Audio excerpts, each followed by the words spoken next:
ইউপিএসসিতে এসেছে একটা প্রবলেম 2015 সালে। জিওমেট্রির এই প্রবলেমটি অনার্সের জন্য ভীষণ ইম্পর্ট্যান্ট ছিল। সেখানে আমরা প্রচুর ভাষা লিখেছিলাম। যেহেতু এটা কম্পিটিশন পরীক্ষা এবং খুব বড় মাপের পরীক্ষা, তো এখানে খুব বেশি ভাষার প্রয়োজন হয় না, মূল জায়গাগুলো উল্লেখ করলেই হয়। তাই আমরা কিভাবে লিখব এই প্রবলেমটির সমাধান, চলো প্রবলেমটি দেখে নিই। দেখো, আমাদের দুটো স্ট্রেট লাইন্স দেওয়া আছে। স্ট্রেট লাইন্স দুটো ভালো করে দেখো।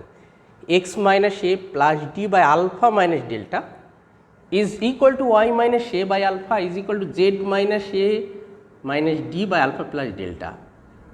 তাহলে এখানে বলতে পারবে এই স্ট্রেট লাইনের উপরে একটা পয়েন্ট কি বলতে পারবে? অসংখ্য বিন্দু আছে, তার মধ্যে একটা বিন্দু এ minus D, A plus D একটা পয়েন্ট এই সরলরেখার উপর অবস্থিত। তেমনি এই স্ট্রেট লাইনের উপরে একটা point B minus C, B এবং বি প্লাস সি। এই দুটো লাইন্স কি কোপ্লেনার? এটা ভেরিফাই করতে বলেছে। তাহলে কোপ্লেনার হওয়ার জন্য যে শর্ত আমরা জানি যে এর উপর একটা point X one Y one Z one আর এর উপর যদি একটা point X two Y two Z two হয়, তাহলে determinant value x2 minus x1, y2 minus y1, z2 minus z1। Second row হলো এই লাইনের direction ratios L1 M1 N1, আর থার্ড রো হলো এই লাইনের direction ratios L2 M2 N2। অর্থাৎ তোমাদের নিশ্চয় মনে আছে, ফর্মুলাটা একটু লিখছি তোমাদের বোঝার সুবিধার জন্য।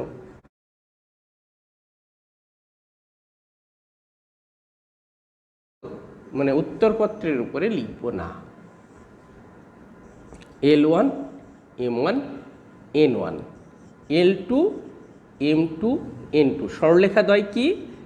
x minus x1 by L1, y minus y1 by M1, z minus z1 by N1, x minus x2 by L2, y minus y2 by M2, z minus z2 by N2।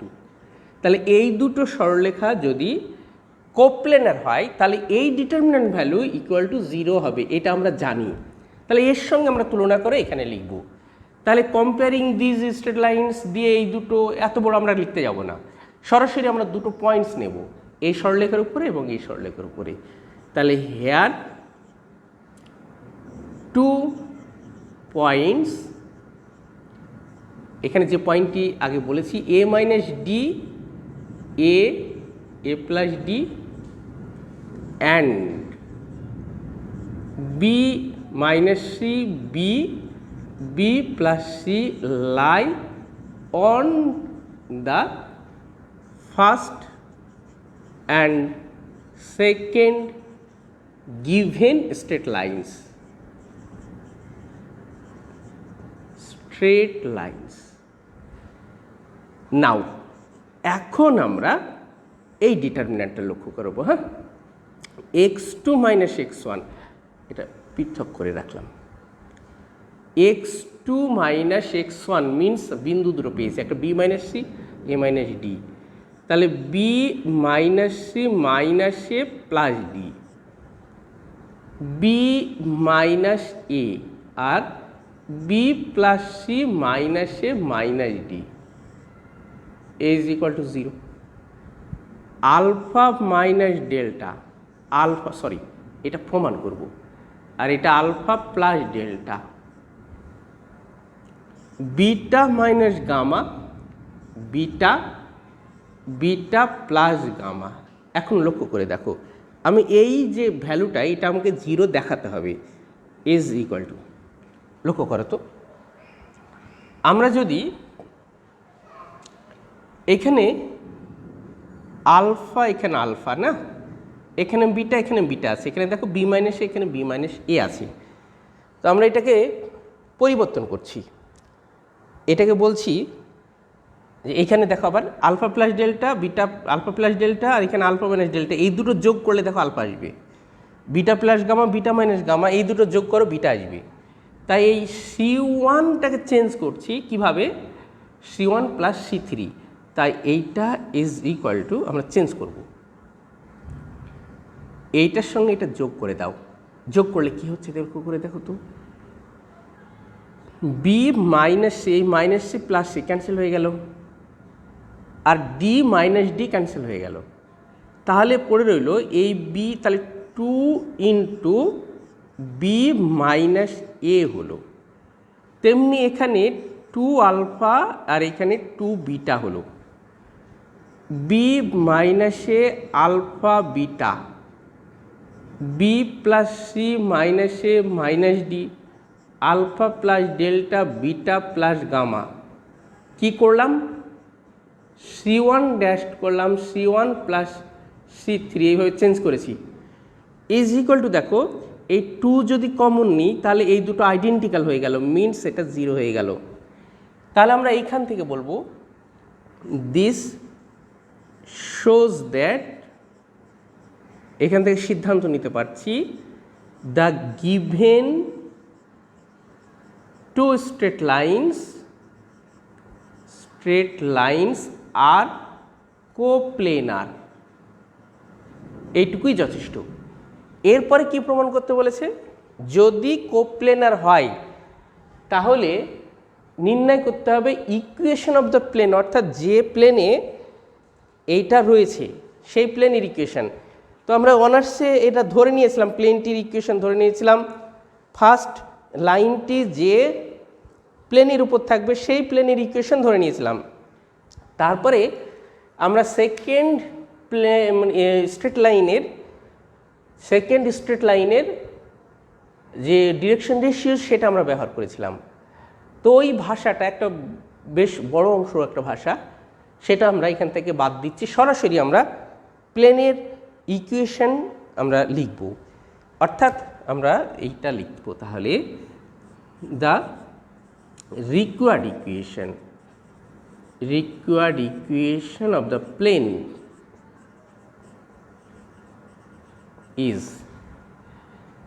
Determinant. First লাইনটি যে প্লেনে থাকবে সেই অনুসারে, অর্থাৎ first লাইনের এই যে উপরের এই পার্টগুলো আমরা লিখব ওয়াই মাইনাস এ আর Z minus A minus D. Second রোতে আসবে ফার্স্ট লাইনেরই direction ratios, alpha plus delta, আর সেকেন্ড লাইনের শুদ্ধ ডিরেকশন রেশিওজ, এইটা ইজ ইকুয়াল টু 0। দেখো আমরা প্লেনের ইকুয়েশন আমরা পেয়ে গেছি। এবার আমরা জাস্ট একটু এটা সিম্পলিফাই করব, সিম্পলিফাই করে আমরা রেজাল্টটা নিয়ে আসব। এখন লক্ষ্য করে দেখো, এইখানে দেখো তো আলফা, সেকেন্ড রো দেখো, আলফা মাইনাস ডেল্টা। এখানে লক্ষ্য করে দেখো, আমরা কলামসগুলো আগে লক্ষ্য করছি। C1 আর C3 এই দুটোকে যোগ করো তো, তাহলে x প্লাস জেড হয়।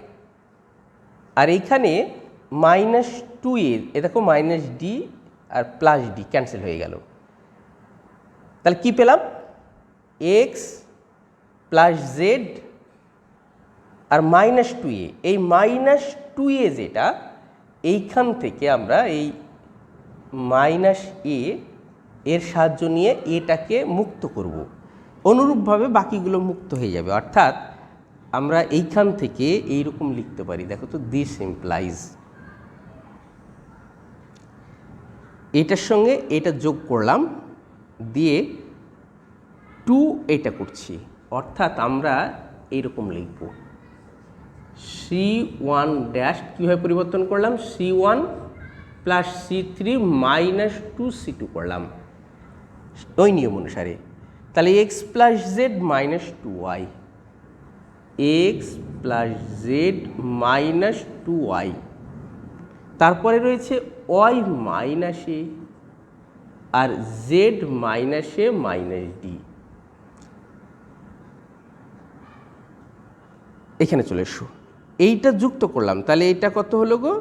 এইটা হিসেব করলে 0, এখানে আলফা আলফা প্লাস ডেল্টা, তারপর অনুরূপে 0 বিটা, এখানে বিটা প্লাস গামা।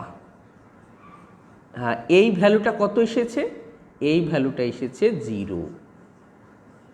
এটা C1 ড্যাশ টি ইজিক্যাল টু এটা ধরেছি। এখন দিস ইমপ্লাইজ, লক্ষ্য করে দেখো, আমরা এই কলাম ধরে যদি ভাঙি তাহলে শুধু পড়ছে এইটুকু, এই অংশটুকু কি নট ইকুয়াল টু 0? দেখে নেওয়া যাক।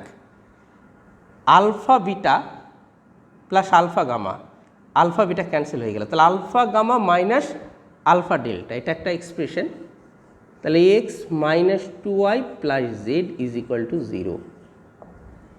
এখানে যে পার্ট আমরা রয়েছে ওই পার্টটা নন জিরো আসবে, সেটা গিভেন স্ট্রেট লাইন থেকে আমরা বলে দিতে পারবো। আচ্ছা, এইখানে লক্ষ্য করে দেখো যে আমরা x minus 2y plus Z যেটা পেলাম, এটাই আমাদের রিকোয়ার্ড প্লেনের ইকুয়েশন